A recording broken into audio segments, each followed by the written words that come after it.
Good morning, everyone. Hi, bright eye and bushy tail. Good morning. Russell Moore, we're dedicated to financial literacy. And as promised, I said I would talk about Palantir. And so that's what I'm going to do this morning. It's Friday morning. Hey, Friday, get ready for the weekend. All right. I want to give a shout out to all my friends and family. I want to ask everybody to continue to subscribe, hit the notify bell so you can get more content in the future, okay? All right. I'm going to jump right into this. I'm not going to hold you up. I know you got to get to work. Some of you are late. Oh, I am.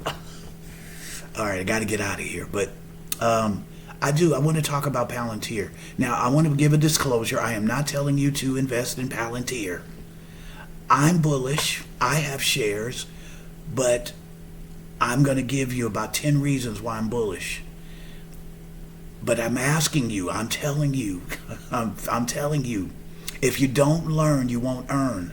To the degree that you learn about the stock and about the company is the degree that you'll be confident and you'll earn from that stock, hopefully.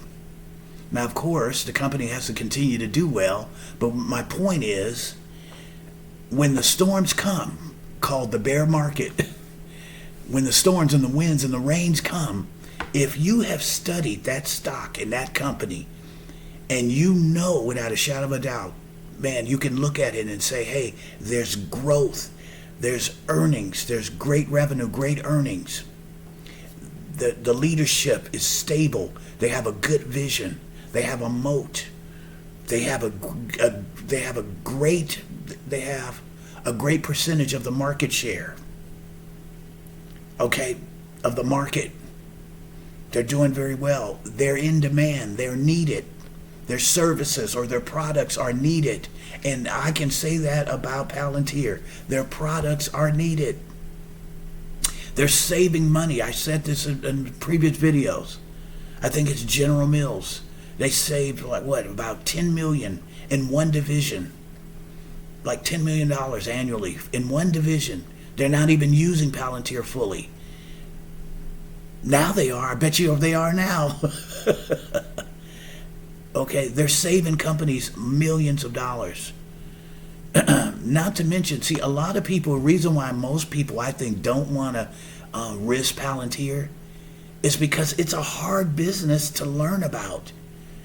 And if you're lazy, let me tell you something right now. If you're lazy, most people that are not investing in Palantir, that are investors, I can guarantee you they have not spent enough time learning about this company and their products.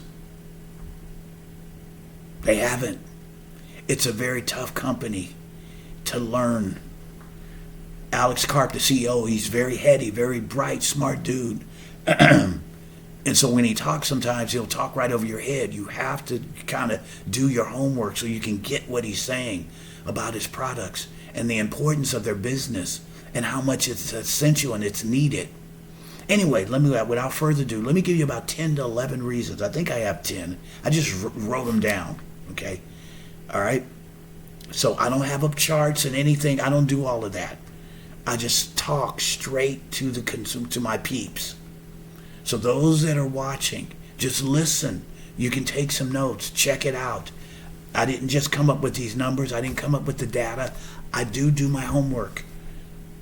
Okay? But again, as a disclosure, I'm not telling you to invest in Palantir. I'm just going to give you the case. Okay? As a lawyer, I'm going to present my case if you're the judge. All right, here we go. Right now, currently, the stock price, last time I checked it about an hour ago, for Palantir was $29.86, almost $30 a share. Most people didn't think they would. Now get this, you got some analysts that think that still has a price target of $9. You still have a price target of $9 for this stock? I'm sorry, you're not doing your homework, analyst. You're not spending enough time doing a deep dive on this company if you still have a price target of $9.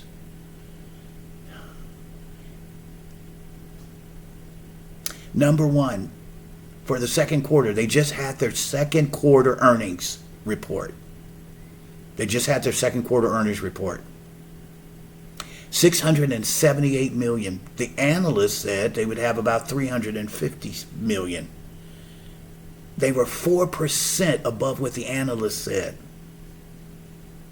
They made 4% more than what the analysts predicted. And the analysts' predictions was pretty high. $678 million for the revenue for quarter two. 27% higher year over year.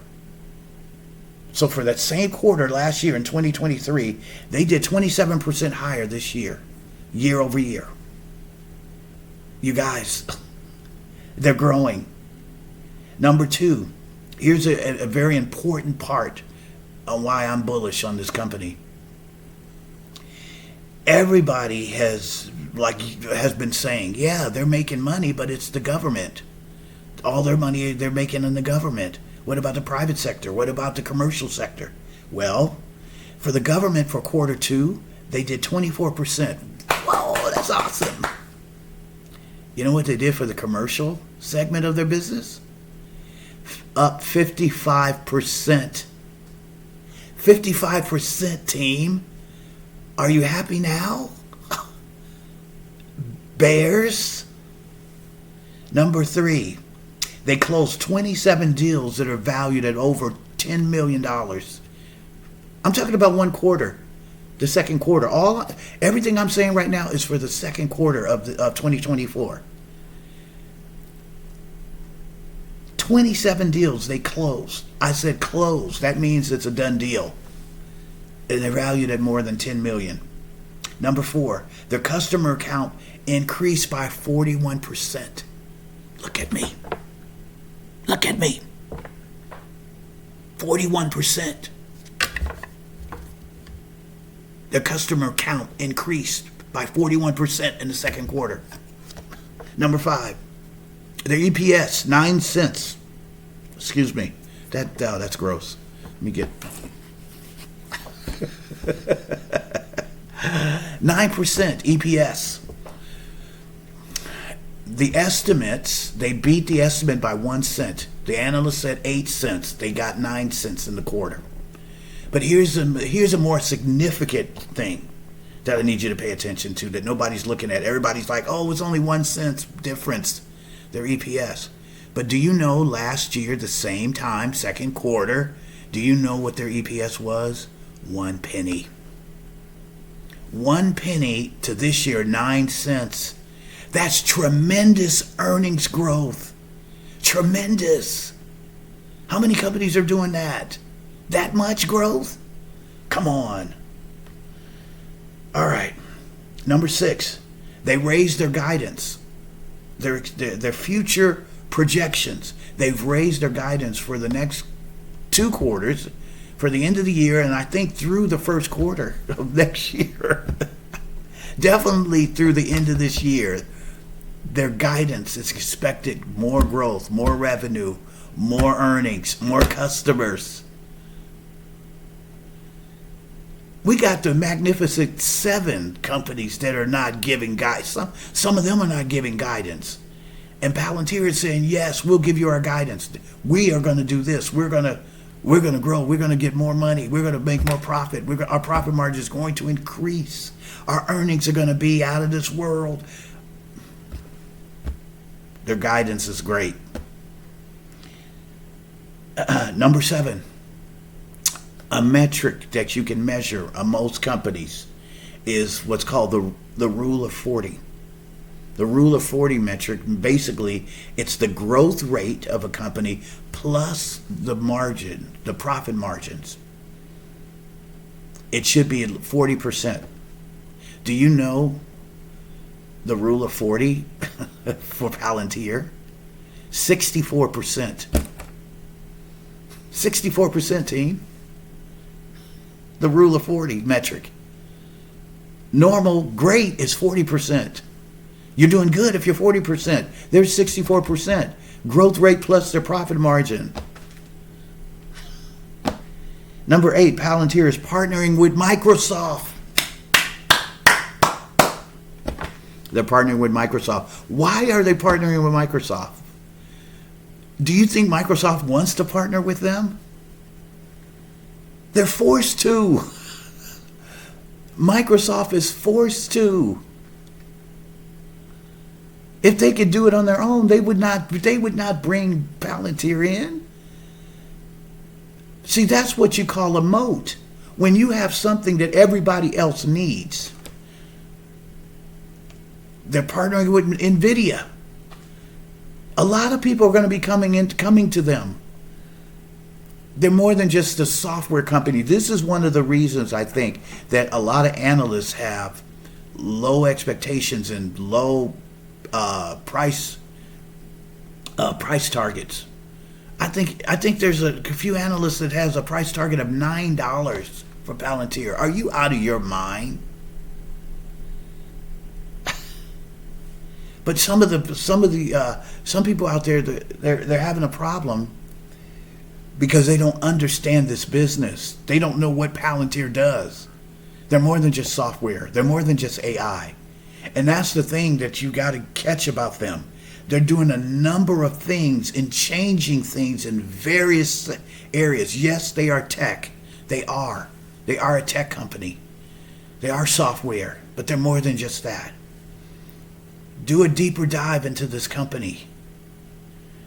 Data analytics. Their analytics is off the chain, where they're able to collect certain data and show a company, look, if you do this, you'll profit. If you take this away, and they're doing it in record time. I'm not even touching this. I'm barely touching what they can do, the capabilities of their softwares. And their boot camps are just off the chain.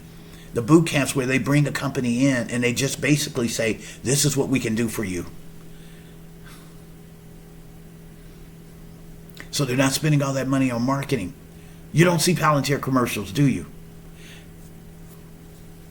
Boot camp is their commercial. All right. Number 9, the S&P 500.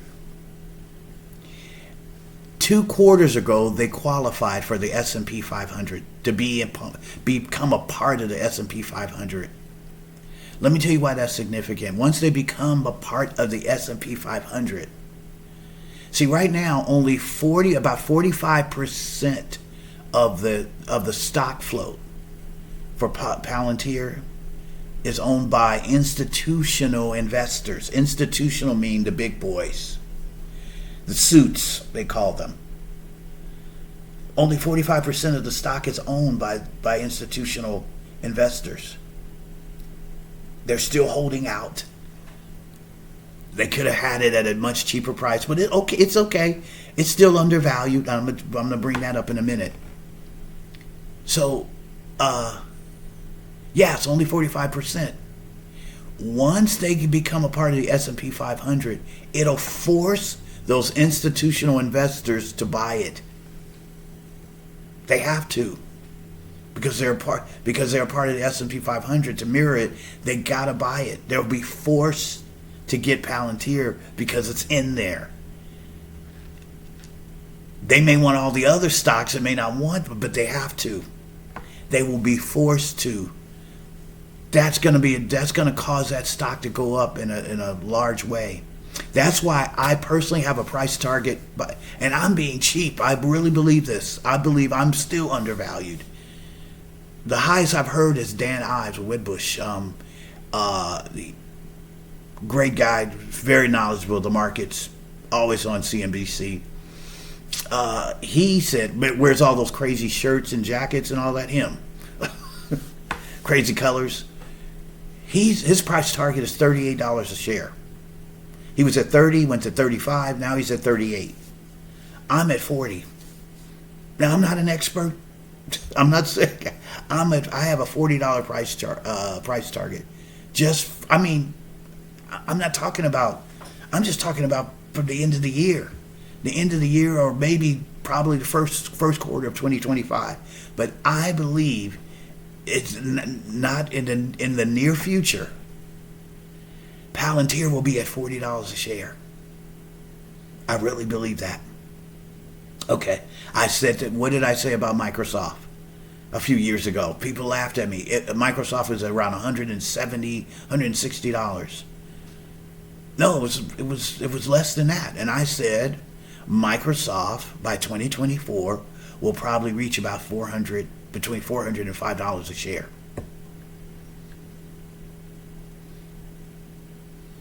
So Palantir, watch, I'm telling you. So the S&P 500, that's going to be vital once it's inducted. Some people say, well, why isn't it in the S&P 500 right now? Why isn't it? You guys, they just became eligible 2 quarters ago. The S&P is probably wanting to see some consistency. Maybe they need a few more quarters. Another thing is the analysts. The analysts have got to change concerning this stock, this company, I'm telling you. And when that happens, they're going to be in the S&P 500. I would not be surprised if it's before the end of this year. They're going to be. Now, another thing about the S&P 500, in order for them to get in, somebody has to come out. And there may not be enough companies that are doing bad. You know what I'm saying? To be eliminated. Because that's got to happen. In order to be in, somebody's got to come out. But you're talking about 500 companies. Somebody's not performing. So you watch. Here's my words. They will be in the S&P 500. I can't tell you when. I think before the end of the year, but we'll see. All right? So that's another thing. Free cash flow, number 10. This is my last one. The free cash flow that they announced is around between 800 million and $1 billion. That's significant. Their cash flow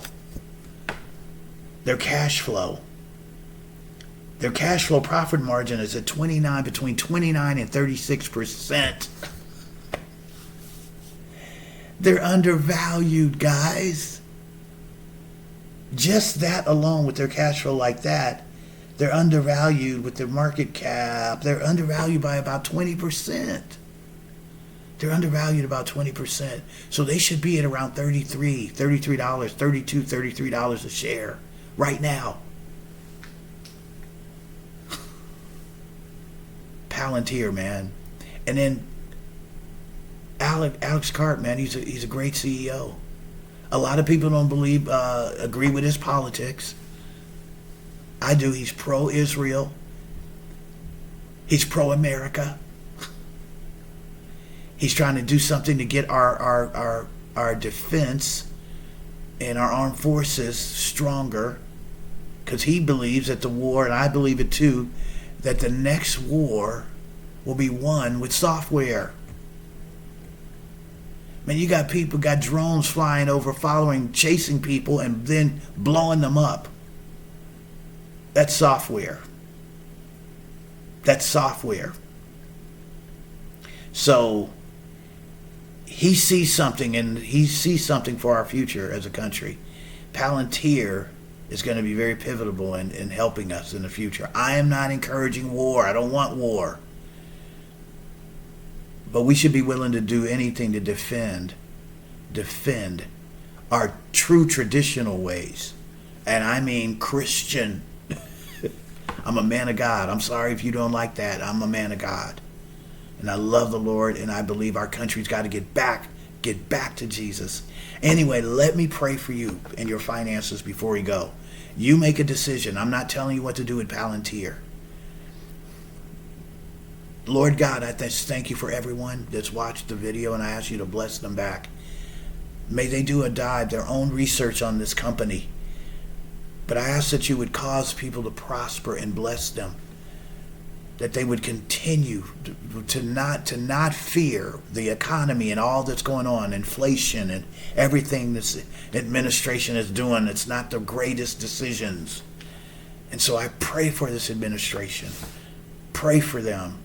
Not judge them. I pray for them that they would make the right decisions concerning our country. And so I praise you and thank you for blessing every single person. Bless them. May you prosper in Jesus' name. Have a wonderful weekend, and I'll see you next week.